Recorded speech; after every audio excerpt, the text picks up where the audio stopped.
நிற்கலாம்.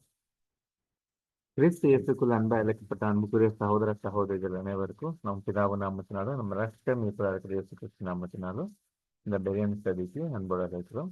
கூட இருக்கிற அனைத்து பரிசுத்தவான்களுக்கும் கிருபையை சமாதானம் உண்டாக சொல்லி நமது இந்த கூட்டத்தின் ஜெபத்துறவு நடத்திய சகோதரி நிர்மலாவும் நம்ம அனைவர் சார்பாங்க அன்போடு அழைக்கிறோம்.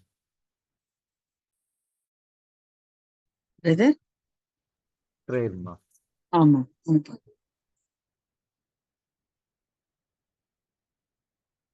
மகா கிருபையும் அன்பும் இரக்கம் நிறைந்த பரலோக பிதாவே, அப்பா, துதிகளின் மத்தியில் வாசம் செய்கிறவரே, நேற்றும் இன்றும் என்றும் மாறாதா இருக்கிற எங்கள் அன்பின் பரலோக தகப்பனே, அப்பா, இந்த சாயங்கால நேரத்திலே நாங்கள் உங்க வேதத்தில் உள்ள காரியங்களை படித்து புரிந்து கொள்ள நீர் செய்த கிருபைக்காக உமக்கு கோடானு கோடி நன்றி தகப்பனே. ஒவ்வொரு நாளும் நீர் எங்களை அதிகமான ஆவிக்குரிய காரியங்களில் வழிநடத்தி வருகிறீர் தகப்பனே. அதற்காகவும் நன்றி அப்பா. இணைப்பில் உள்ள சகோதர சகோதரிகள் எல்லாரையும் இன்னும் ஆவியிலே வளரும்படியாக நீர் வழிநடத்தும்படியாக மன்றாடுகிறோம் தகப்பனே. ஆரம்பம் முதல் முடிவு மட்டும் உங்க பிரசனம் எங்களோடு இருந்து வழிநடத்தும்படியாக மன்றாடுகிறோம் தகப்பனே. இந்த சிறிய மன்றாட்டை எங்கள் ரட்சகரும் மீட்பரும் போதுகரமான இயேசு கிறிஸ்துவின் நாமத்தினாலே கெஞ்சி மன்றாடுகிறோம் எங்கள் ஜீவனுள்ள நல்ல பிதாவே.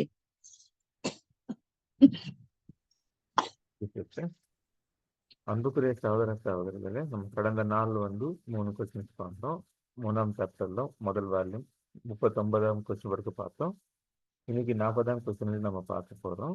40ஆம் question what is the glorious theme of all the prophets? இந்த கொஸ்டின் அப்படியே தமிழ்ல வாசிக்க முடியும். அன்போட வேண்டும் பிரதர் படிக்கிறேன் பிரதர்.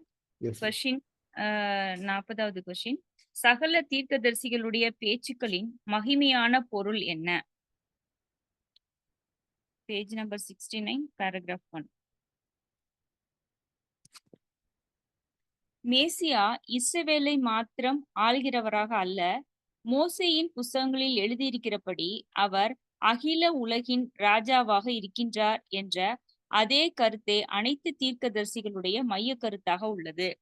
ராஜ்யத்தை பற்றிய நோக்கமே அப்போஸ்தலருடைய உபதேசங்களின் முதன்மையான கருத்தாக இருந்தது.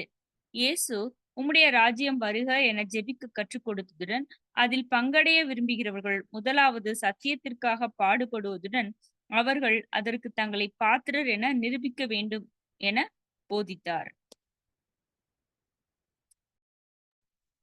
Thank you, sister. இந்த பேராகிராஃப் அப்படி இங்கிலீஷ்ல வாசிக்க முடியும். அன்போட இருக்கும். இங்கிலீஷ்ல யாரு வாசிக்கிறீங்க? ஓகே, நானே வாசிக்கிறேன்.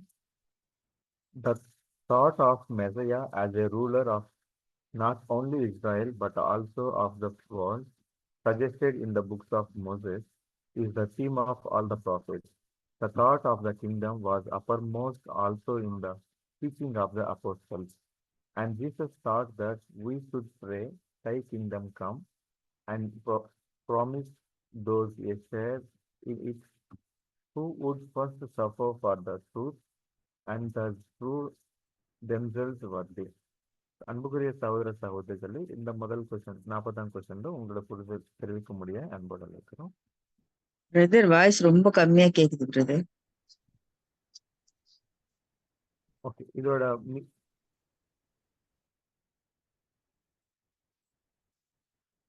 இதுல உங்களோட புரிதல் தெரிவிக்க முடிய அன்போடு அழைக்கிறோம்.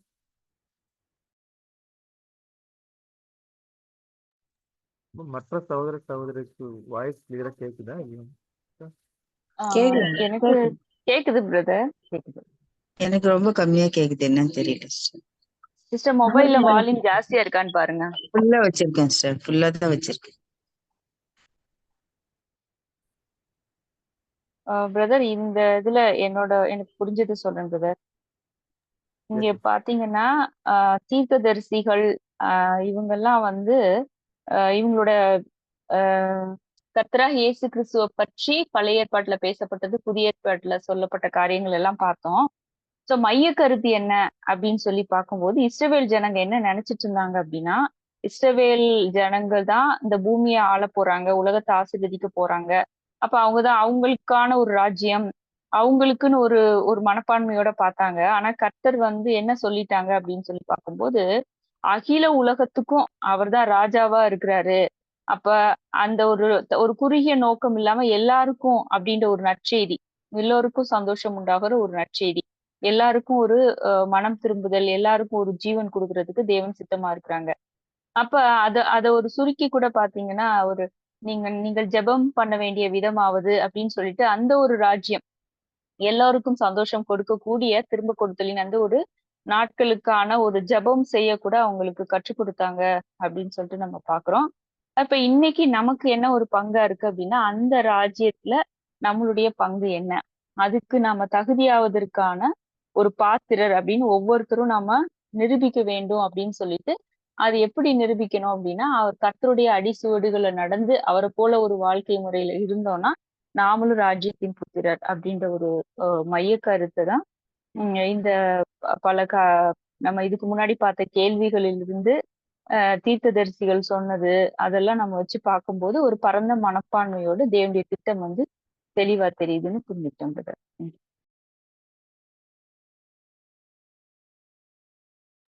Thank you, sister. Any other comments, brothers and sisters? Please, sister Patricia. Yes, brother. நான் ஒரு பாயிண்ட் ஆட் பண்ணணும்னு நினைக்கிறேன். Anyone, Isaiah 65:17. கொஞ்சம் படிக்க முடியுமாமா?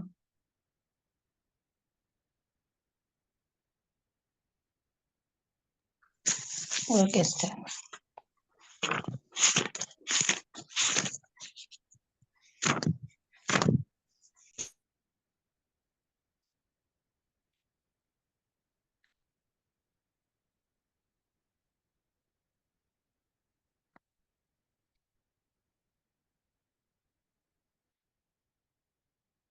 அம்மா மியூட்ல வச்சுட்டு நினைக்கிறேம்மா.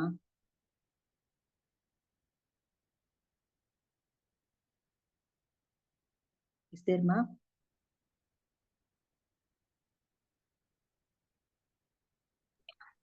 மூட்ல போட்டேன். ஏசாயா 65ஆம் அதிகாரம் 17வது வசனம். இதோ நான் புதிய வானத்தையும் புதிய பூமியையும் சிருஷ்டிக்கிறேன், முந்தினவைகள் இனி நினைக்கப்படுவதில்லை, மனதிலே தோன்றுவதும் இல்லை. ஓகேம்மா. அப்படியே 2 பீட்டர் 3:13மா. 2 பேதுரு 3ஆம் அதிகாரம் 13வது வசனம். அவருடைய வாக்குத்தத்தத்தின்படியே நீதி வாசமாய் இருக்கும், புதிய வானங்களும் புதிய பூமியும் உண்டாகும் என்று காத்திருக்கிறோம். சோ இதுதான் தீமை. இப்போ பழைய ஏற்பாட்டுல சேம் படிச்சுட்டோம், புதிய ஏற்பாட்டுலவும் same படிச்சிட்டோம்.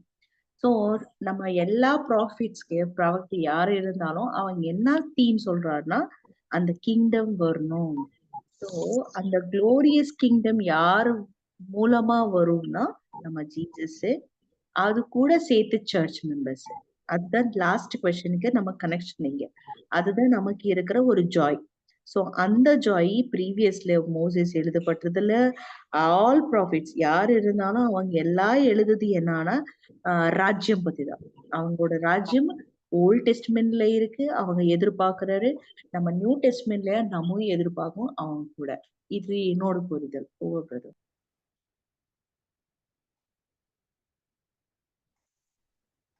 Thank you, sister. Any other comments, brothers and sisters?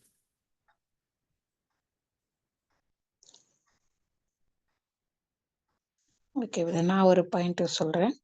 என்ன அப்படின்னா, இஸ்ரேல் ஜனங்க என்னதான் நினைச்சாங்கன்னா, தங்களுக்கு மட்டும்தான் மெசியா ராஜாவாக ஆளுவார் அப்படின்னு அவங்க ரொம்ப விசுவாசத்தோட இருந்தாங்க.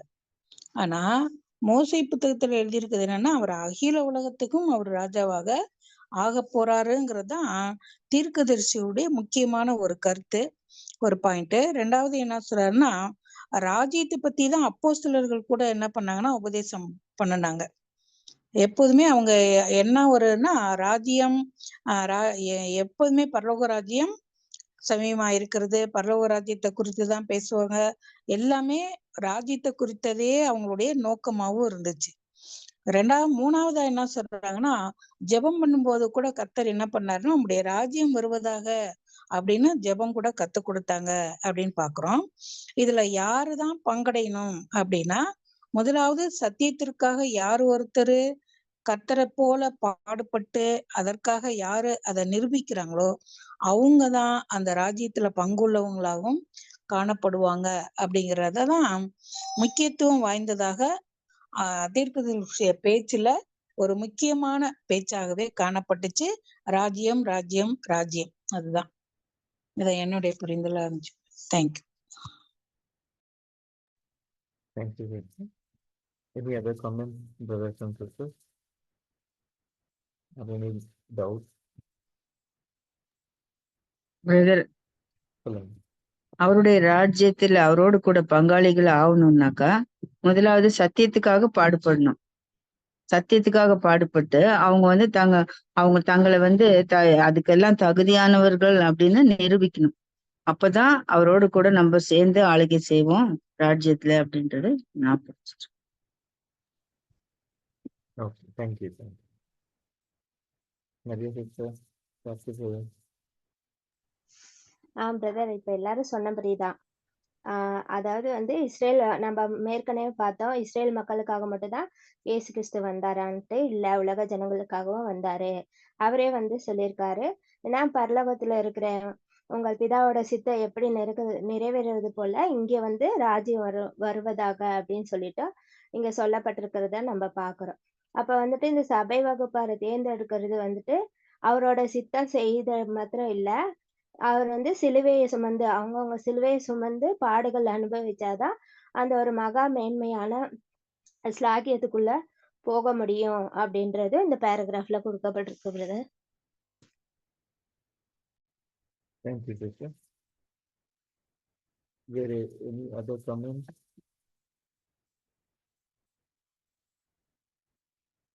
அன்புக்குரிய சகோதரர்களே, இதுல என்னோட புரிதல் என்னன்னா, எல்லாரும் சொன்ன மாதிரி தான் மெசையா பத்தி தான், பிளஸ் அவங்களோட ராஜ்யம் பத்தி தான். இதுதான் நமக்கு வந்து முதல் ஃபர்ஸ்ட் டைம் தான் நமக்கு ஃபர்ஸ்ட் ப்ராஃபஸி எதுவா இருக்குது அப்படின்னா ஃப்ரீயின் வித்து. அந்த ஃப்ரீயின் வித்துல தான் அந்த ஆசீர்வாதமும் தேவன் அந்த ஏதேன் தோட்டவே கொடுத்துருக்காங்க அப்படின்னு நம்ம பார்க்கலாம். ஆனா அந்த சமூகத்துல அவங்களுக்கு எதுவும் புரியல அப்படின்னு நம்ம பார்க்கலாம். ஸோ அதோட தொடர்ந்து அப்படியே வந்ததுதான் நிறைய தீர்க்கதரிசிகள் அது பத்தி தான் பேசிட்டே வந்திருக்கிறாங்க. அதுக்கப்புறம் புதிய ஏற்பாட்டுல பார்த்தா அந்த ஃப்ரீயின் வித்து பத்தி தான், அந்த சபை கிறிஸ்து அந்த சரீரம் பத்தி தான் நம்ம பேசிட்டே வருது நம்ம பார்க்கலாம். ஸோ எப்போ அது முழுக்க முடியுதோ அப்போதான் அவங்களோட ராஜ்யத்துக்கு அந்த 3ஆம் உலகம் நமக்கு வந்து எல்லாரும் அந்த ஆசீர்வாதம் பெற்றுக்கொள்ள போறாங்க. ஸோ அதுதான் என்னோட பாயிண்ட் ஆட் பண்ண விரும்பியிருக்கேன். பிரதர் ஜாகோப், எதுவும் other points?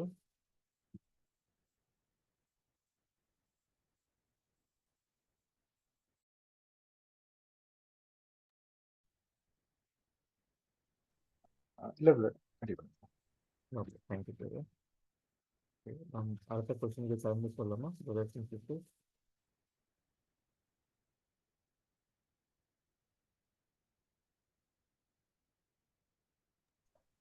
Brother, next question பார்க்கலாம். Okay, thank you. 41ஆம் question. How has the hope of the kingdom affected the faithful people of God? இந்த கொஸ்டின் அப்படியே தமிழ்ல வாசிக்கும் போதே நான் படிக்கிறேன் பிரதர். 41வது கொஸ்டின்.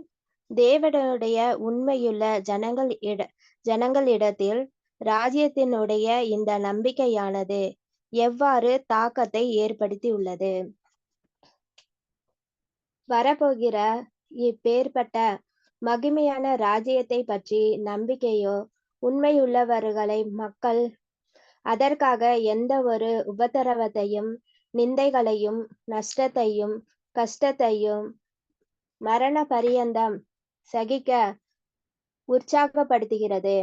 முற்றிலும் அடையாளம் தீர்க்க தரிசன நடையில் எழுதப்பட்ட புதிய ஏற்பாட்டின் கடைசி புத்தகத்தில் கூட வெளிப்படுத்தல் 5ஆம் அதிகாரம் 12ஆம் வசனத்தில் அடிக்கப்பட்ட ஆட்டுக்குட்டியானவர் வல்லமையும் ஐஸ்வர்யத்தையும் ஞானத்தையும் பலத்தையும் கனத்தையும் மகிமையும் ஸ்தோத்திரத்தையும் பெற்றுக்கொள்ள பெற்றுக்கொள்ள பாத்திரனாய் இருக்கிறார் என்பதுடன் அவராலே அவருடைய ராஜ்யத்தில் ராஜாக்களும் ஆசாரிகளும் ஆக போகின்ற தகுதியுள்ள ஜெயம் கொண்டவர்களுக்கும் கூட ராஜ்யத்தில் பங்காளி ஆவதற்கு அவரைப் போலவே சோதனைகளையும் தடைகளையும் மேற்கொள்ள வேண்டியவர்களாய் இருப்பதுடன் அவர்களை உண்மையான கனத்தையும் மகிமையும் பெறுவார்கள் என்று கூறுகிறது. மேலும் இந்த 1000 வருஷ அரசாட்சியில் சாத்தான் கட்டப்பட்ட நிலையிலும் ஆதாமின் பாவமும் சாபமும் நீக்கப்பட்ட நிலையில் முழு உலகமும் அவர்களாலே ஆசீர்வாதம் அடைவதுடன் பூமியின் எல்லா ஜாதிகளும் புதிய எருசலேமாகிய பரலோக ராஜ்யத்தின் வெளிச்சத்தில் நடப்பார்கள் என்று அடையாள மொழிகளில் அப்புத்தகத்தில் காண்பிக்கப்பட்டுள்ளது. Thank you brother. Thank you sister. இது அப்படியே இங்கிலீஷ்ல வாசிக்க முடியாது அன்போட இருக்கிறோம். I'll read, brother. Yes sir. Yes, ma'am. This hope of the coming glorious kingdom gave all the faithful ones courage to endure persecution and to suffer reproach, deprivation, and loss, even unto death. And in the grand allegorical prophecy which closes the New Testament, the worthy lamb that was slain, Revelation 5:12, the worthy overcomers whom he will make kings and priests in his kingdom, and the trials and obstacles which they must overcome to be worthy to share that kingdom, are all faithfully portrayed.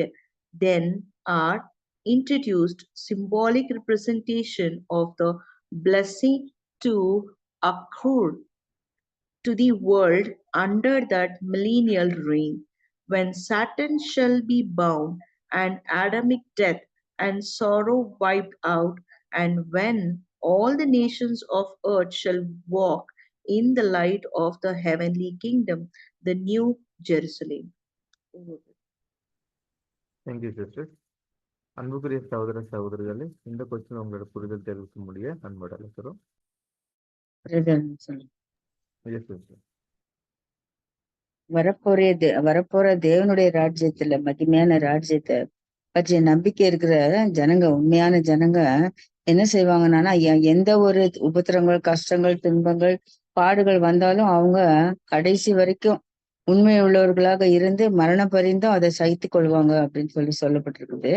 ஏன்னா புதிய ஏற்பாட்டு கடைசி புத்தகத்துல கூட வெளிப்படுத்தல 5:12 அடிக்கப்பட்ட ஆட்டுக்குட்டியானவர் அவரை பற்றி வல்லமையையும் ஐஸ்வர்யத்தையும் ஞானத்தையும் பலத்தையும் கனத்தையும் மகிமையையும் ஸ்தோத்திரத்தையும் பெற்றுக்கொள்ள பாத்திரரா இருக்கிறார் அப்படின்னு சொல்லப்பட்டிருக்குது. அப்ப அவருடைய ராஜ்யத்துல ராஜாக்களும் ஆசாரியர்களுமா இருக்கணும், அதுக்கு தகுதியை பெற்றுக்கொள்ளணும், ஜெயம் கொண்டவர்களாக இருக்கணும்னாக்கா நம்ம அவரோடு கூட பாடுகள் பட்டாதான் அவரோடு கூட ஆளுகையும் செய்வோம். அப்படிங்கிற மாதிரி ராஜ்யத்துல பங்காளிகள் ஆகணும்னா அவரை போலவே சோதனைகளிலையும் தடைகளையும் நம்ம மேற்கொள்ள வேண்டியவர்களாக இருக்கிறோம். அப்பதான் அந்த உண்மையான கனத்தையும் மகிமையும் நம்ம பெற்றுக்கொள்ள முடியும் அப்படின்னு சொல்றாங்க. மேலும் நம்ம பார்க்கும்போது 1000 வருட அரசாட்சியில சாத்தான் கட்டப்பட்டு நிலையில போயிடுவான். அப்ப ஆதாம் மூலமாக வந்த பாவமும் சாபமும் எல்லாம் நீக்கப்பட்டு போகும். முழு உலகமும் அப்ப ஆசீர்வாதத்தை பெற்றுக்கொள்வாங்க.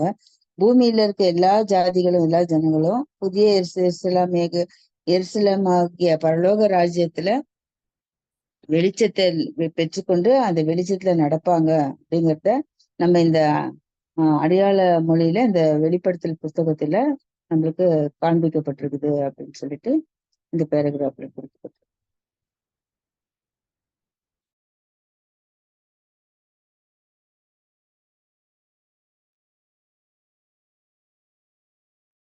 Thank you sister. நெக்ஸ்ட் யாரு சொல்ல போறீங்க?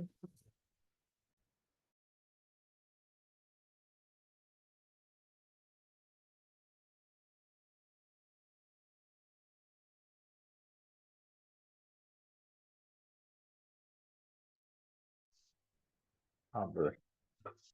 இந்த ஒரு பேராகிராஃப்ல, அதாவது தேவனுடைய ராஜ்யம், மகிமையான ராஜ்யம் அப்படிங்கிறத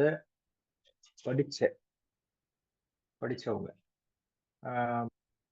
என்ன பண்ணிடுறாங்க, என்ன பண்றதுக்கு அது ஊக்கப்படுத்துது அப்படின்னா, ஆண்டவரை போல, ஆட்டுக்குட்டியான அடிக்கப்பட்ட ஆட்டுக்குட்டியானவர் இயேசு கிறிஸ்து போல மாறுறதுக்கு, அதே மாதிரி நடக்கிறதுக்கு அது வந்து ஒரு உறுதியை தருது, உற்சாகப்படுத்துது. பாத்தீங்கன்னா பொதுவாக பெயர் சபைகள்ல கூட அவங்க என்ன பண்றாங்க அப்படின்னு பாத்தீங்கன்னா, முக்கியமான சத்தியங்கள் தெரியாத பட்சத்துல கூட அவங்க மரண பரியந்தம் உண்மையா இருக்கிறதுக்கு தங்களை ஒப்பு கொடுக்குறாங்க. ராஜ்யத்தினை பத்தின சத்தியம் இல்லாத போது கூட அவங்க என்ன பண்றாங்கன்னா ஒப்பு கொடுக்குறாங்க, நிறைய விஷயங்கள் ஒப்பு கொடுக்குறாங்க. ஆனா இந்த ராஜ்யத்தின் சத்தியத்தை தெரிஞ்சவங்க அப்ப எவ்வளவு அதிகமா அவங்க அதுல உற்சாகமாகணும் அப்படிங்கிற ஒரு விஷயத்த நம்ம பார்க்கிறோம். அப்ப அது ரொம்ப உற்சாகப்படுத்துது அப்படிங்கிறது நம்ம பார்ப்போம். ஸோ நம்ம விசேஷமாக நம்ம வந்து அவருடைய ராஜ்யத்துல ராஜாக்களாகவும் ஆசாரியர்களாகவும் இருக்கிறதற்கு, அதாவது ஜெயம் கொள்ளுகிறவர்கள் அப்படின்னு முற்றிலும் ஜெயம் கொள்ளுகிறவர்கள் இப்படின்னா கூட படிக்கிறோம். ஸோ அந்த 1000 வருட அரசாட்சிய முழுசா அவங்க காணாமல் விசுவாசிக்கிறவர்கள் அதை காண்பதற்காக தங்களை மரண பரியந்தம் அவங்க ஒப்பு கொடுக்க அந்த ராஜ்யத்தினுடைய சத்தியங்கள் ஒவ்வொருத்தரையும் ஊக்கப்படுத்துது, மோட்டிவேட் பண்ணுது அப்படிங்கிறத நான் புரிஞ்சுக்கிறேன். Thank you brother. Thank you brother. Any other comments brothers and sisters? Brother, ஒரே ஒரு பாயிண்ட் பிரதர். ராஜ்யம் அப்படின்னாலே மகிமைதான், மகிமை நிறைந்த ஒரு ராஜ்யம்.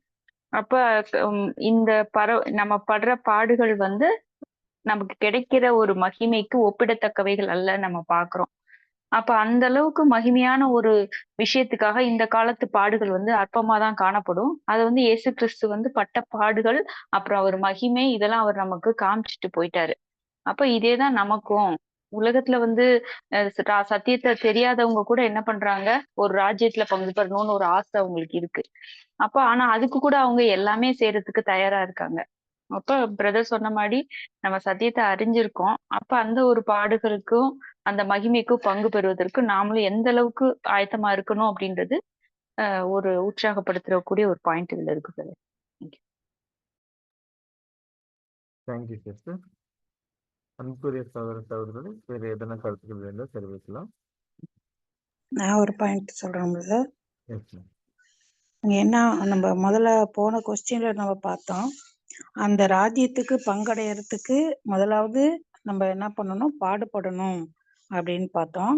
அப்படி பாடுபடுறது எப்படின்னா, அந்த மகிமையான ராஜ்யத்துக்கு பாடுபடுறதுக்காக அவங்க என்ன பண்ணுவாங்களாம், எந்த உபத்திரவத்தையும் எந்த கஷ்ட நஷ்டத்தையும் சகிப்பாங்க, உற்சாகத்தோடு அதை சகிப்பாங்க அப்படிங்கிறாங்க.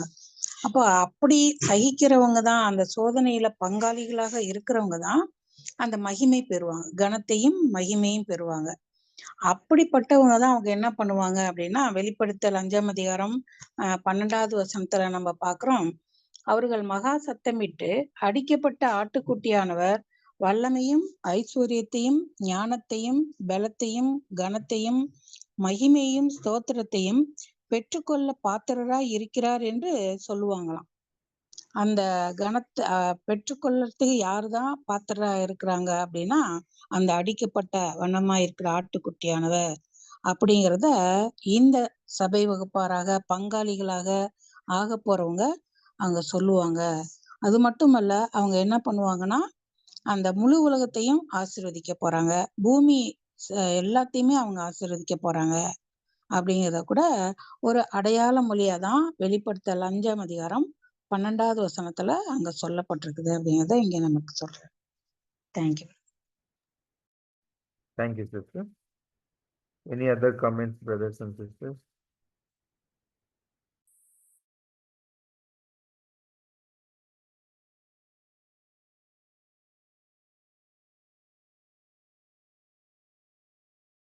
ஸோ இதில் எந்த கேள்விகள் இல்லாத நம்ம அடுத்த கொஸ்டின் பார்க்கலாம்.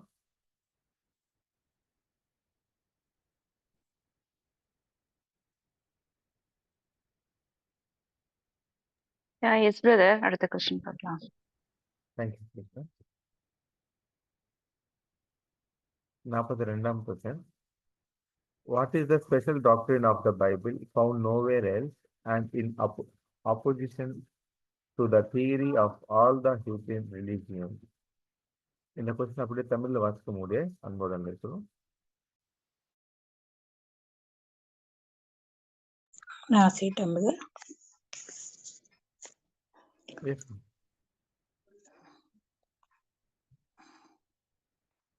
வேறெங்கும் காணப்படாததும் சகல அஞ்ஞானிகளின் மதத்தினுடைய கோட்பாடுகளுக்கும் எதிரானதுமான வேதாகமத்தின் விசேஷித்த உபதேசம் என்ன?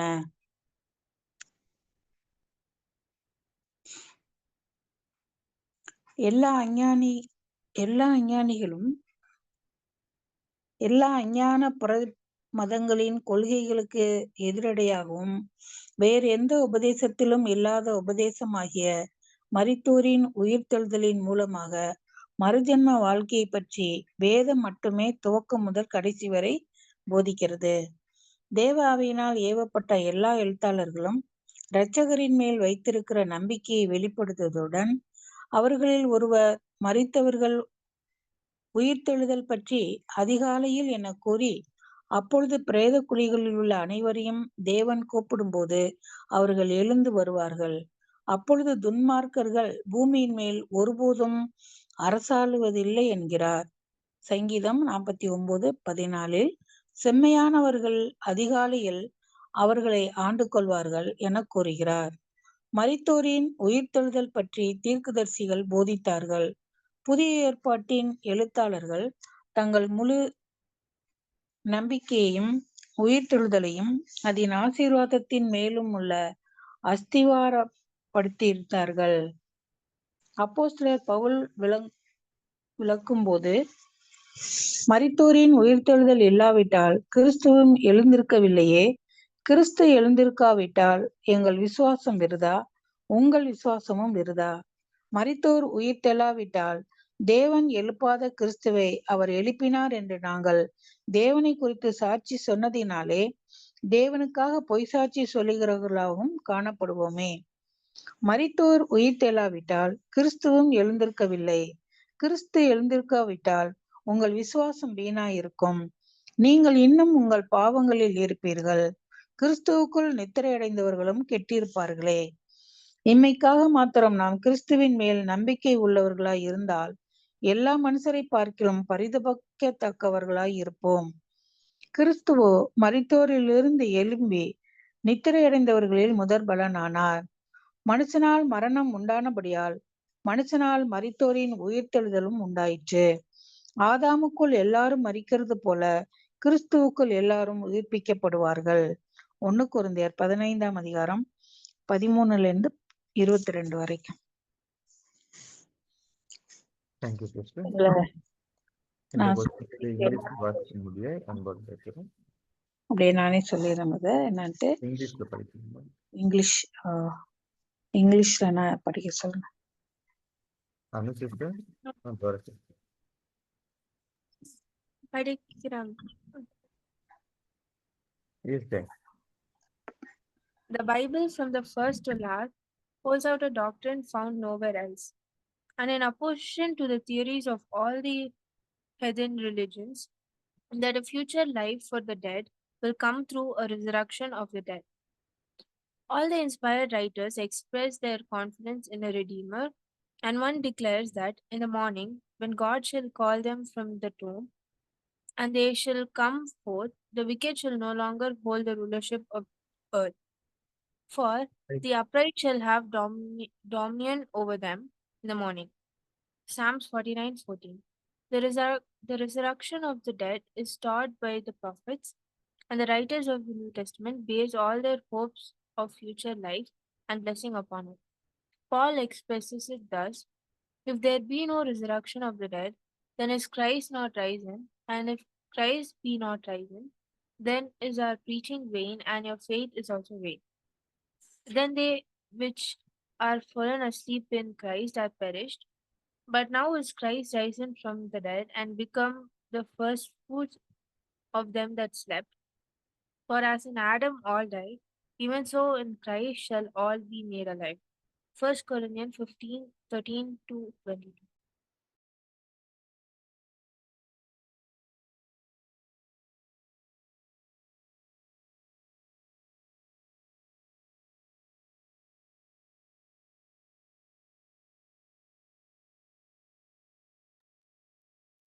பிரதர் கட் ஆயிட்டாருன்னு நினைக்கிறேன்.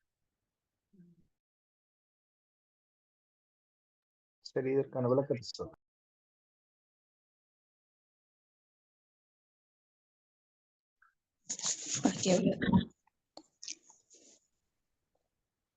இங்க என்ன நமக்கு சொல்லப்பட்டிருக்குன்னா, அந்த உயிர்த்தெழுதலை பத்தி நமக்கு இங்க சொல்லப்பட்டிருக்குது. மத்த அஞ்ஞானிகள் மத்தவங்க எல்லாருமே என்ன பண்றாங்கன்னா, இந்த மறுஜென்ம இதை பத்தியே நம்பிக்கை இல்லாதவங்களாக ஒவ்வொருத்தரும் ஒவ்வொரு விதமா சொல்லிட்டே இருக்காங்க. ஆனா நம்மளுடைய வேத புத்தகத்துல மட்டும்தான் உயிர்த்தெழுதல், மரித்தோரின் உயிர்த்தெழுதல் உண்டு அப்படிங்கறது நிறைய தீர்க்கதரிசிகள், நிறைய பேர் பழைய ஏற்பாட்டுல புதிய ஏற்பாட்டுல எல்லாருமே சொல்லியிருக்காங்க அப்படின்னு பாக்குறோம். இந்த சங்கீதம் புஸ்தகத்துல கூட 49:14 கூட என்ன சொல்றாருன்னா, செம்மையானவர்கள் அதிகாலையில் அவர்களே ஆண்டு கொள்வார்கள் அப்படின்னு அங்க சொல்றாரு.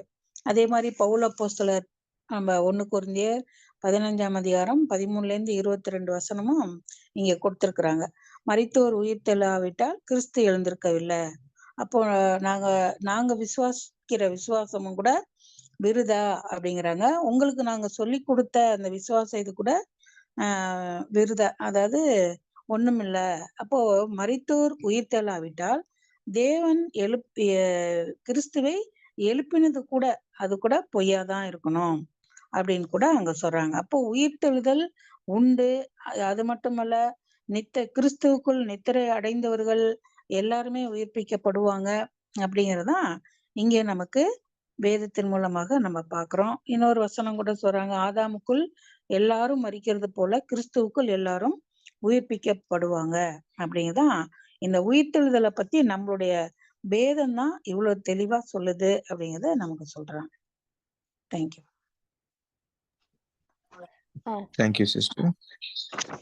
Yes, Maria. பிரதர், இப்ப அம்மா சொன்ன மாதிரிதான் இப்ப நம்ம பார்க்கும் பொழுது நம்ம வேதாகத்துல மட்டும்தான் உயிர்த்தெழுதலை பத்தி நம்மளுக்கு நல்லா தெளிவா சொல்லப்பட்டிருக்கிறது. ஆனா மத்த வேதாகத்துல பார்த்தோம்னா அவங்களுக்கு என்ன கொடுத்துருக்காங்கன்னா, அவங்க வந்து மறுஜென்மமா ஒரு ஆடாகவும் ஒரு மாடாகவும் அந்த மாதிரி வந்துட்டு ஒரு உயிர் ஜெனிப்பிக்கப்படும் அப்படின்னு சொல்லிட்டு அவங்க நம்புறதா இருக்கு. ஒரு சிலருக்கு என்ன பண்றாங்கன்னா, அவங்களுக்கு எதுவுமே கிடையாது, இறந்தா எழுந்த நிலைதான், அவங்களாம் திரும்ப வரமாட்டாங்க அன்ற மாதிரி அதுவும் ஒரு குறிக்கோளாக அவங்க வந்து அவங்க இதுல மதத்துல வந்து சொல்லப்படுறதுக்கா பாக்குறோம். ஆனா நம்ம இதுலதான் வந்துட்டு எப்படின்னா, ஃபர்ஸ்ட் இது மாதிரியே யாருமே அந்த உயிர் தெழுதல்ன்றது வந்து இது வரையுமே வந்ததில்ல. நம்ம கர்த்தராகிய இயேசு கிறிஸ்து மட்டும்தான் ஃபர்ஸ்ட் உயிர் தெழுதல் அப்படின்னு சொல்லிட்டு சபைக்கு வந்துட்டு அவர் முதல் பலனா இருக்கிறதா வந்துட்டு நம்மளுக்கு 1 கொரிந்தியர் 15:13-22 வாசிக்கும் பொழுது எல்லாமே அங்க வந்து கொடுக்கப்படுது அப்படின்னு சொல்லிட்டு பாக்குறோம். அப்ப வந்து பழைய ஏற்பாட்டுல எதுவும் இல்லையா அப்படின்னு கேட்டோம்னா, பழைய ஏற்பாட்டுல அதுக்கான உறுதித்தன்மை படுத்துற மாதிரி இங்க வந்துட்டு சங்கீதம் 41:14 வந்துட்டு அந்த அதிகாலத்துல வந்துட்டு அங்க வந்துட்டு உயிர் தெழுதல்ன்றது வந்துட்டு அங்க நடக்கப்படும் அப்படின்னு சொல்லிட்டு சொல்றாங்க. ஆட்டு மந்தைய போல பாதாளத்திலே கிடக்கப்பட்டிருக்கிறார்கள், மரணம் அவர்களை மேய்ந்து போடும். செம்மையானவைகள் அதிகாலையில் அவர்களை ஆண்டு கொள்வார்கள். அவர்கள் தங்கள் வாசல் தலத்தில் நிலைத்திருக்க கூடாதபடி அவர்களுடைய ரூபத்தை பாதாளம் அழிக்கும் அப்படி சொல்லிட்டு அங்கேயும் சொல்லியிருக்காங்க அப்படி சொல்லிட்டு பாக்குறோம். அப்ப வந்து புதிய ஏற்பாட்டுல வந்துட்டு நம்மளுக்கு வந்து நல்லாவே வந்துட்டு கொடுத்திருக்காங்க. முதல் பேரான இருக்கிறவர் நம்ம ஆண்டவராகிய இயேசு கிறிஸ்து தான். அதே போலதான் நம்மளுக்கு இந்த சபையானவர்களுக்கும் நம்மளுக்கும் அந்த வந்து உயிர் தெழுதல் அப்படின்றது இருக்குது. நம்மளுக்கு மட்டும் இல்ல, எல்லா உலக மக்களும் ஃபர்ஸ்ட் வந்துட்டு மரணத்தை சந்திக்கணும், அப்புறமேலுதான் அவங்களுக்குன்றது ஒரு உயிர் தெழுதல் அப்படின்ற வந்து திரும்ப கொடுத்தலின் காலம் அப்படிலாம் நம்ம வந்து ஏற்கனவே பார்த்திருக்கோம். அந்த மாதிரி தான் அவங்களுக்கும் கொடுக்கப்படுது அப்படி சொல்லிட்டு இங்க சொல்றாங்க. ஆனா வந்து சில மதத்துல இப்படி இல்லையே அப்படின்னு சொல்லிட்டு அவங்க வந்து சொல்றது வந்து இங்க வந்துட்டு நமங்க வசனங்கள் வந்து உறுதிப்படுத்துது. ஏன்னா மரித்தவர் வந்து இயேசு கிறிஸ்து உயிர் தெழுதலைன்னா இப்ப நாங்க வந்துட்டு தேவனுக்கான அந்த பொய் சொல்ற மாதிரி ஆயிடுமே அப்படின்லாம் வந்துட்டு இங்க வந்துட்டு வசனங்க வந்து கோட் பண்ணுது. ஆனா வந்து இயேசு கிறிஸ்து வந்து மரித்தோர்ல இருந்து முதல் பலனா உயிர் தெழுறாரு அப்படின்னு சொல்லிட்டு இங்க வந்து உயிர் தெழுதலை பற்றி இந்த பேராகிராஃப் ஃபுல்லா கொடுக்கப்பட்டிருக்கு அப்படின்னு சொல்லிட்டு நம்ம புரிதலா இருக்கு brother. Thank you. Thank you, sister. Any other comments, brothers and sisters?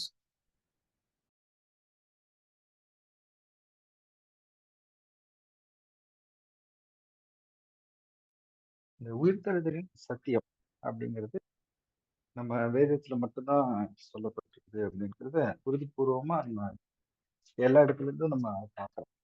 வரலாற்றுல வேற மதங்கள் புத்தகங்கள் எல்லாத்துலயுமே இந்த உயிர்த்தெழுதல் அப்படிங்கிறது உயிர்த்தெழுதல்னா எப்படி இருக்கும் அப்படின்னா மரித்தோர் மரித்த மாதிரி அவங்க உயிர்த்தெழுந்து வருவாங்க அப்படிங்கிறது. எல்லா மதங்கள்ல மற்ற மதங்கள்ல மறுஜென்மம் அந்த மாதிரி எல்லாம் வச்சிருக்காங்க. சத்தானுடைய தந்திரம் எப்படி வந்துச்சுன்னா மறுஜென்மம்னா அவங்க சகோதரி சொன்ன மாதிரி வேற மிருகம் அந்த மாதிரிலாம் வருவாங்க, வேற மாதிரி வருவாங்க, இந்த ஆவியா வருவாங்க. இப்படியெல்லாம் வந்து கதைகள் கட்டுக்கதைகள் அங்க சொல்லப்பட்டு. ஸோ இந்த ஒரு தாக்கம் சாத்தான் வஞ்சகம் என்ன பண்ணிடுச்சுன்னா இருள் காலத்துல வேதத்துல கூட இருள் காலத்துல வரப்ப அதே தந்திரத்தை அதே தத்துவத்தை வேதத்துல இல்லாத போதும் கூட அப்படி வேதத்துல எங்கேயுமே இல்லை ஆனாலும் அதையே கொண்டு வந்து எல்லாரும் கண்ணையும் குருடாக்கி அந்த உலகத்தில் உள்ள மற்ற மதங்கள்ல இருக்க சத்தியம் போலவே அசத்தியங்கள் போலவே இங்கேயும் வந்து கொண்டு வருது. ஸோ அந்த ஒரு விஷயம் வந்து ஒரு பாயிண்ட் நான் சொல்ல நினைச்சேன். பட் நம்மளுடைய வேதத்துல இருக்கிறது தான் உண்மை அப்படிங்கிறது அது உறுதி பண்ணப்படுது. அநேக இயேசு கிறிஸ்தனுடைய உபதேசங்கள் இருக்கட்டும், இல்ல அப்போஸ்தலர்களுடைய உபதேசம் ஆரம்பத்திலிருந்து முடிவு வரைக்குமே அது ஒன்னோடு ஒன்று பிணைந்து இருக்கும். அந்த ஆரம்பத்தில் இருக்கும் அப்படிங்கிறது எனக்கு. Thank you. Thank you, brother. Any other comments, brothers and sisters? Sister Pratisha. நான் வந்து ஒரு எக்ஸாம்பிள் சொல்லணும்னு நினைக்கிறேன். லாசரஸ், அதுதான் ஃபர்ஸ்ட் நமக்கு we can understand the resurrection வந்து இருக்கு அப்படி ஒரு காமிச்சிட்டாரு நமக்கு. அது ஓல்ட் டெஸ்டிமெண்ட்ல அது ரிசரக்ஷன் இருக்கு அப்படி அவங்க மேபி ஃபேத் இருக்கலாம். Psalm 49:14 they are saying, but they didn't see it.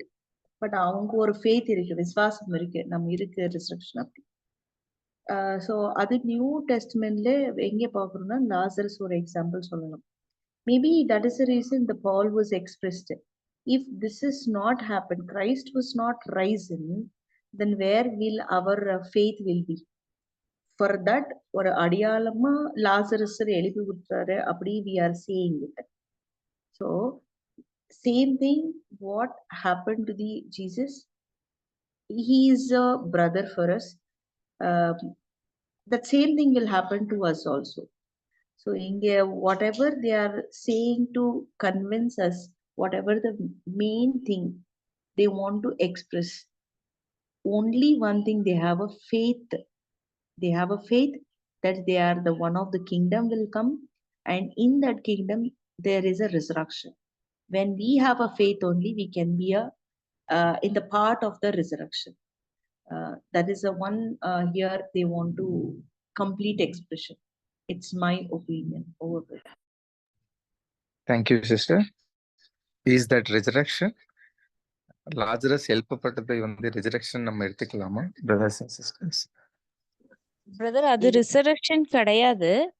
ஆனா ஒரு ஃபீல், ஒருத்தர் உயிரோட எழுந்து வந்தா என்ன மாதிரி சந்தோஷம் அப்படின்ற ஒரு சாம்பிள், ஒரு இதுதான் பிரதர். அவர் மீண்டுமாக அவர் உயிரோட எழுந்து வருவார். இப்ப நித்திரையில தான் இருக்காரு. Yes, sister. Thank you. So any other comments on it?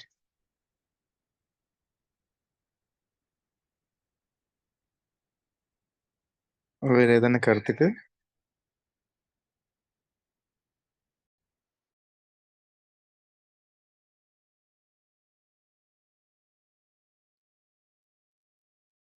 Okay. வேற எதனா பாயிண்ட்ஸ் பிரதர்ஸ் அண்ட் சிஸ்டர்ஸ் இதுல? இல்ல பிரதர், நல்ல விவரமா புரிஞ்சிச்சு. Thank you sister. ஸோ இதுல ஒரு பாயிண்ட் மட்டும் தான் நான் ஆட் பண்ண விரும்புகிறேன். எல்லாமே கவர் பண்ணிருக்கிறாங்க. ஸோ இந்த ரிசரக்ஷன் பத்தி அதிகமா படிக்கிற கிறிஸ்டியன்ஸுக்கு தெரியல. என்னன்னா ரிசரக்ஷன் இருக்குது அப்படி விசுவாசிக்கிறாங்க. சேம் டைம் ஒரு நம்ம பேசிக்ஸ்ல பாக்குறோம். எப்படின்னா நல்லது செய்யறவங்க எல்லாரும் இயேசு கிறிஸ்துன்னு விசுவாசிட்டா பரலோகம், இல்லைன்னா நரகம். ஸோ அங்க 2 விதமான விஷயங்கள் வந்து ஆல்மோஸ்ட் நிறைய 99% ஆஃப் கிறிஸ்டியன்ஸ் வந்து விசுவாசிக்கிறாங்க. ஸோ அப்போ மற்ற ஜனங்கள் பைபிள் படிக்காம இருக்கிறவங்களுக்கு எதுவுமே இது பத்தியான ஐடியாவே கிடையாது. ஆனா உண்மையா மற்ற எந்த கிரந்தத்திலோ இல்லாத விஷயம் வந்து நமக்கு பைபிள் அதுல நம்ம தேவன் மூலமா நமக்கு வெளிப்படுத்திருக்காங்க. ஸோ அப்படி எல்லாருக்கும் தெரியாம இருக்கிறதுனாலதான் வந்து இந்த மரணம் பத்தி நிறைய பேர் வந்து கவலைப்படுறாங்க. என்னன்னா ஐயோ உயிர் போச்சுன்னு அவள்தான், நெக்ஸ்ட் இவங்க பார்க்க முடியாது, பேச முடியாது, அப்பேற்பட்ட ஒரு கவலைக்குள்ள நிறைய அநேகர் வந்து இருக்கிறாங்க. ஸோ உண்மையான நமக்கு மட்டும்தான் தேவனோட கிருபையினால நமக்கு தெரிஞ்சதுனால ஸோ நம்ம வந்து இந்த மரணத்தை பத்தி படாம இதனால நமக்கு வரப்போற அந்த மகிமை பத்தி தான் நம்ம வந்து நம்மளோட ஓட்டம் முடிக்கிறதுக்கு நம்ம ட்ரை பண்றோம். என்னன்னா வரப்போற நாட்கள்ல அதுக்கான டைம் வரும். அந்த டைம்ல எல்லாரும் உயிர்த்தெழுதி வந்துருவாங்க. அந்த டைம்ல எல்லாமே இது தேவனோட சித்தம் பத்தி கத்துக்குவாங்க. அப்படியோட உறுதி வந்து நமக்கு இருக்குது. அப்படி ஒரு பாயிண்ட் நான் சொல்ல விரும்பிட்டேன். ஸோ இதுல வேற எதனா கருத்துக்கள் இருந்தா தெரிவிக்கலாம்.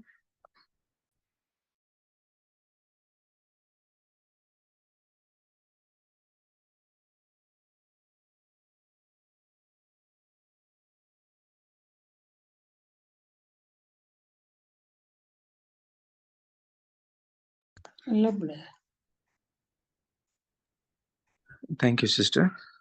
இப்போ இனிமே நீங்க தங்கள் படிக்கலாமா இல்ல நெக்ஸ்ட் கொஸ்டின் பார்க்கலாமா பிரதர்ஸ் அண்ட் சிஸ்டர்ஸ்?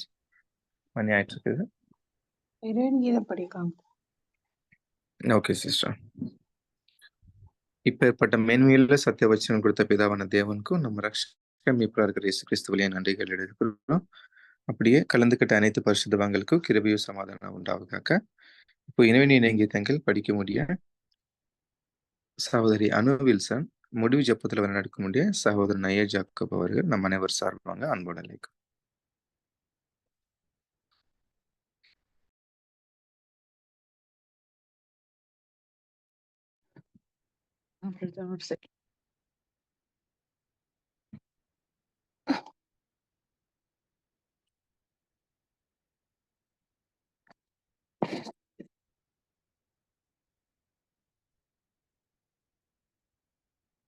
இன்றைக்கான இறைவனிய கீதங்கள்